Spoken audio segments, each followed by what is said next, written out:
Coney, and joining me here is Oblivion317 of Randomly Corny Studios. Hello everyone, I'm Oblivion317, and being randomly corny is pretty much the only thing I'm really good at. So much so that I actually made 2 web shows about it, Random Reviews and Corny Commentaries. I recently did a review of Littlest Pet Shop, which was analyzed with my own type of humor, which is why Record invited me to this episode today. As the latest franchise to be rebooted by Hasbro, Littlest Pet Shop has certainly gained a great deal of attention for its hilarious characters, adventures, and well-developed stories similar towards My Little Pony. The show's main writers and developers, Julie and Timothy Cahill, have really demonstrated their writing skills perfectly, similar to that of their previous success of My Gym Partner's a Monkey, seen as though most of the staff who worked on Friendship is Magic developed the stories for this show. We can expect a bunch of interesting characters along with hilarious jokes as well. So with 26 episodes down and a season 2 on the way, let's go over the top 13 episodes that made this season so phenomenal.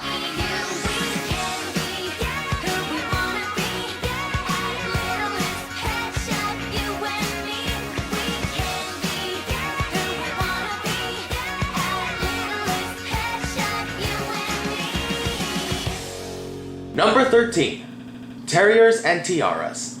Okay, wait just a minute. What? Terriers and Tiaras? They're really making a parody of Toddlers and Tiaras in Littlest Pet Shop? I'll be honest here, I am not a fan of pet pageants or toddler pageants. They just annoy the hell out of me, so why should this episode be on the list?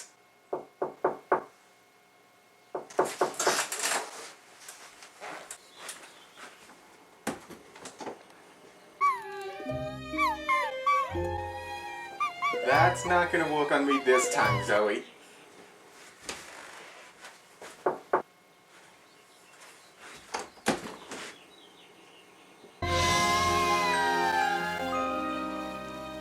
Alright, fine, this episode could stay on.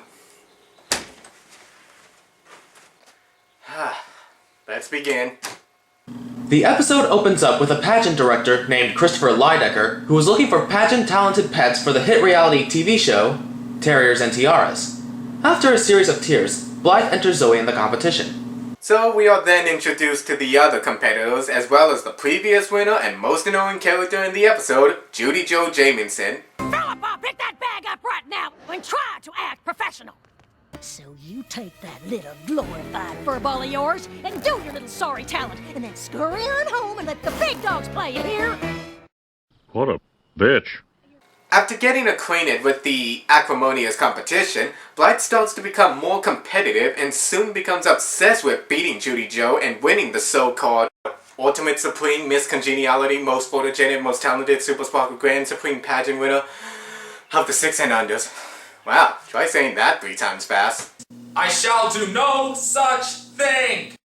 Anyway, as the competition progresses, Zoe and Blythe begin to succumb to the effects of the environment around them. Blythe, for example, turns more and more into an overbearing competitive monster, while Zoe feels more overwhelmed and exhausted by Blythe's endeavors. But hey, at least she isn't any worse than Honey Boo Boo. Honey, who now? It must be crazy if they think they're gonna be me, Honey Boo Boo Child.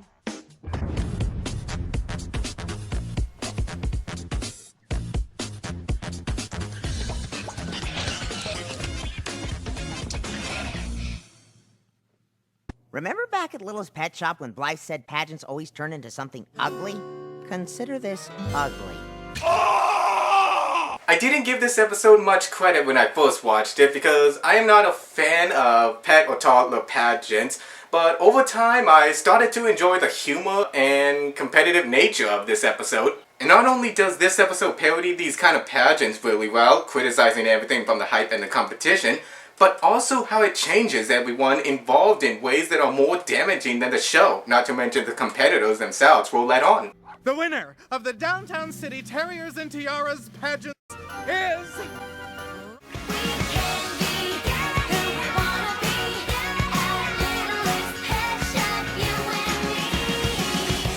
Number 12.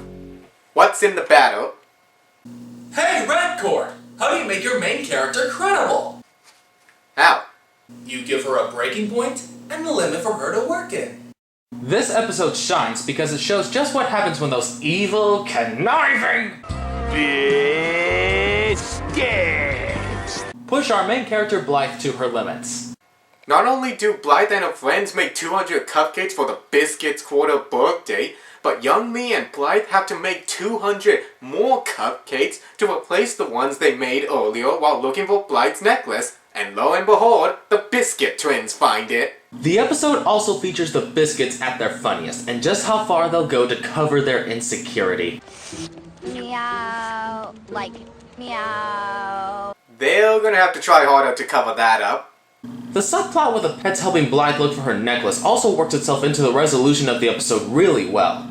The scene where the Biscuits take their insults too far is one of the best character development scenes for Blythe out of the whole season, because instead of just telling them to stop, she straight up backlashes them, which shows just how far she'll go to defend her friends and her personal feelings. She is so weird. That is so weird.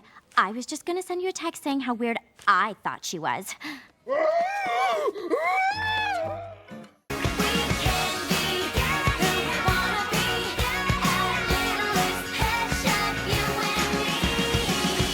Number 11, Penny for Your Laughs.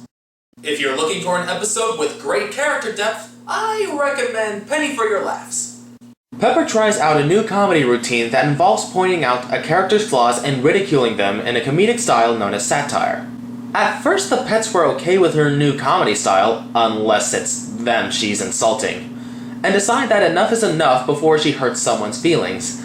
Mainly Penny Ling's feelings. On a side story, Blythe is attending gym class with her friends along with the troublesome Biscuit twins when all of a sudden out comes the bigger bully in the school, Vitana Bruiser or something. There's always a bigger fish. Now, instead of letting the Biscuit twins get what they deserve, Blythe steps in and defends them. Why? I don't know why, but she does it anyway. The story arc with Pepper and Penny is not only funny, it's also very emotionally relatable to a lot of people. Whenever you discover that you're good at something that other people might find offensive, you have to know when you're going too far because of the possible consequences of those actions. Speaking of actions, despite all the crap that Blythe put up with by the Biscuits, she befriends them and starts hanging out with them more until one song later... Oh my god! There's 3 of them! Although it seems out of character for Blythe to forgive and forget so quickly, this actually helps out her character arc because it shows that even with her character strengths, she still has flaws that can be further developed and improved along the way.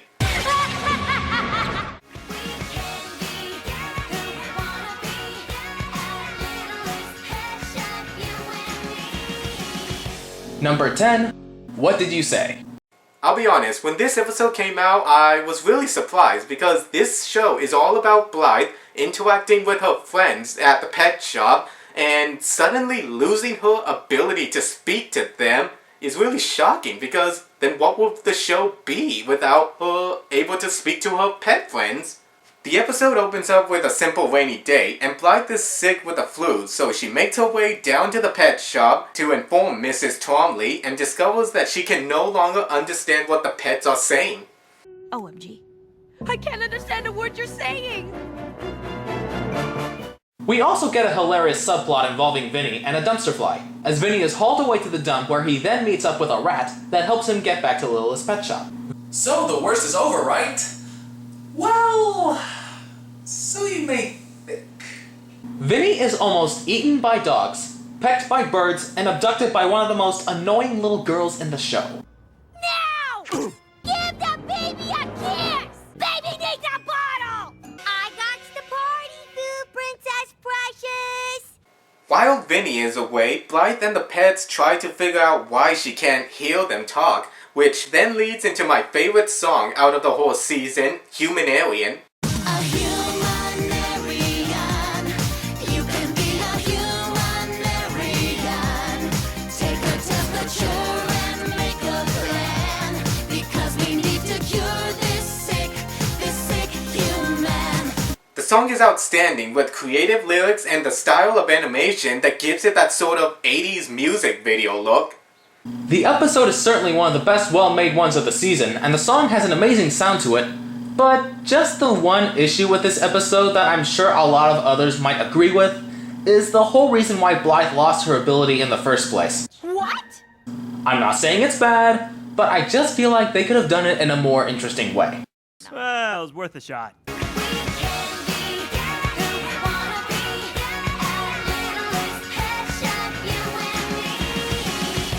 Number 9. Dum Dum Waiter.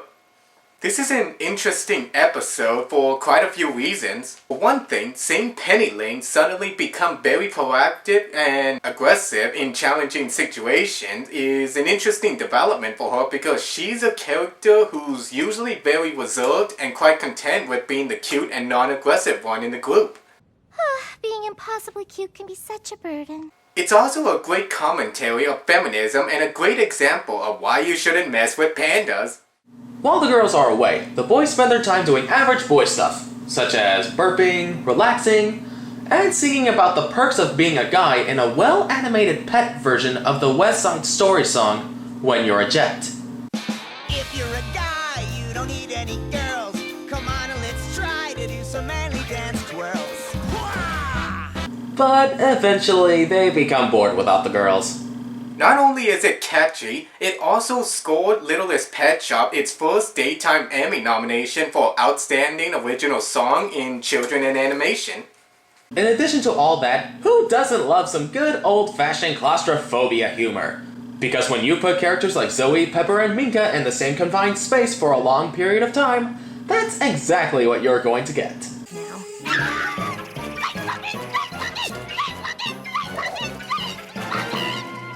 Overall, this episode has great social commentary, great situational humor, and one of the best songs in the season. The one question still remains to this day. What's that? What will Blythe do now that she's lost her special emergency code?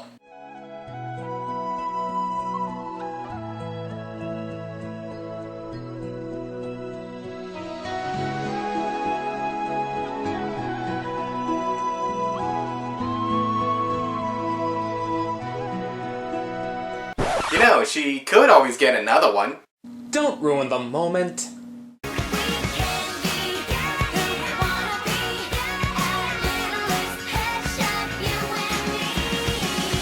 Number 8. Rustle up some fun.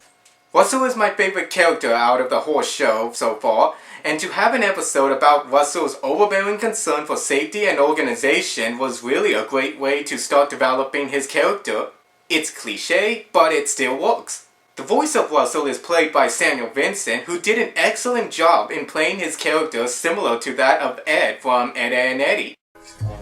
Me? Really?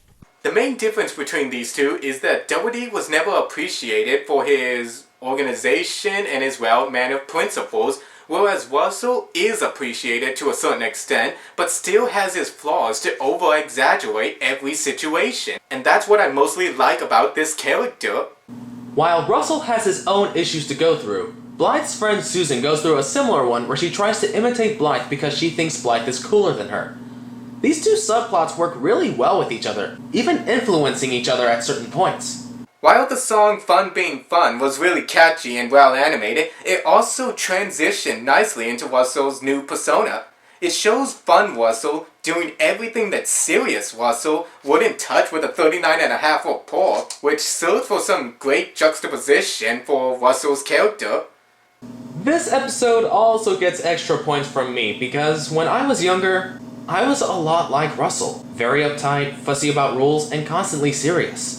By the time I got into high school, I was able to relax a little more in the same way Russell was by the end of the episode. While the side story with Susan does tend to drag out a little, the way this episode played with the characters' duality was really well done, and I hope to see other characters be given a similar treatment in Season 2. It's so much fun being fun.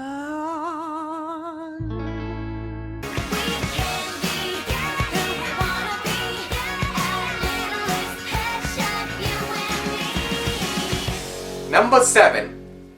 Lights, Camera, Mongoose. The episode begins with Sunil demonstrating his newest trick to switch places with someone from the audience, which actually manages to work.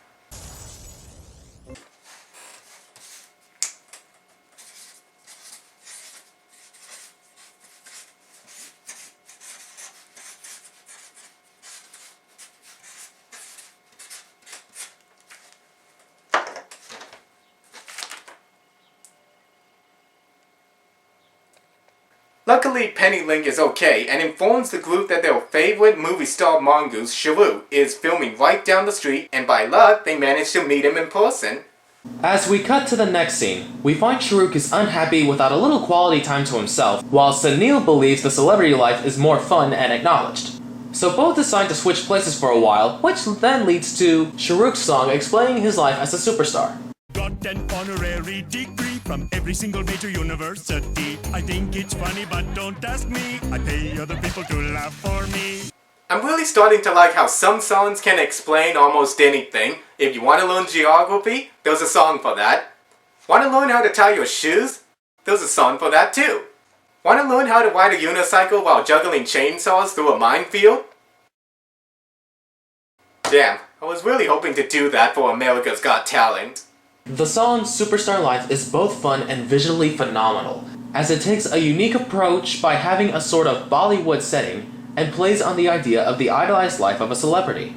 So far, the concept of this episode seems very familiar, until it takes a very unique turn in the middle, where Sharuk actually continues acting like a spoiled celebrity while wanting to be an ordinary pet. I need someone to make my eyes blink. I shouldn't have to do this myself. There's also the fact that Sharuk is voiced by Brian Drummond, who was also the voice of Vegeta in Dragon Ball Z. That's just really cool. I'm a Super Saiyan!